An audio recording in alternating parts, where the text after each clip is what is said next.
So ரொம்ப டேஸ்டியான ஹெல்த்தியான ட்ரை கலர் புலாவ் எப்படி செய்கிறது பார்ப்போமா. தட்டாம்பயிறு புலாவ். ஸோ ஷார்ட்டாக தட்டைப்பயிறு புலாவ் எப்படி பண்ணலாங்கிறத தான் பார்த்துட்டுருக்கோம். கேரட்டு, குடமிளகா, உருளைக்கிழங்கு இதை மட்டும் கட் பண்ணி நீளவாக்கில் கட் பண்ணி கொஞ்சம் கடலெண்ணெய், கொஞ்சம் வெண்ணெய் போட்டு கொஞ்சமாக சோம்பு, ஒரு அரை இன்ச் ஜாதிக்காய், அதாவது ஜாதிக்காய் உள்ளுக்குள்ளே சின்ன ஜாதிக்காயில் பாதி போட்டுக்கும், பாதி பேலன்ஸ் இருக்குது. அந்த அளவு ஜாதிக்காயை மட்டும் போட்டு அதை இது பண்ணியிருக்கோம். இப்போது அரிசியும் தட்டைப்பயிரும் ஊற வச்சுருக்கோம். தட்டைப்பயிறு வந்து 2 மணி நேரம் ஊறணும், அரிசி வந்து அரை மணி நேரம் ஊறணும். இதையும் இதில் போட்டு லேசாக கலந்துண்டு.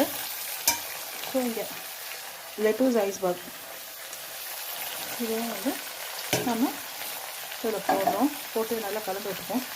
இப்போ அதுதான் நம்ம நல்லா கலந்து விட்டாச்சு. எல்லாம் அடி வைப்பேன்.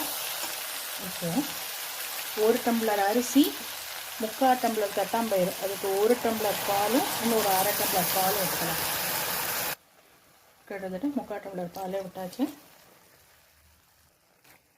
1 டம்ளர் தண்ணி, அதாவது 1 டம்ளர் அரிசிக்கு 2 டம்ளர் பாலும் தண்ணியும் சேர்ந்தது.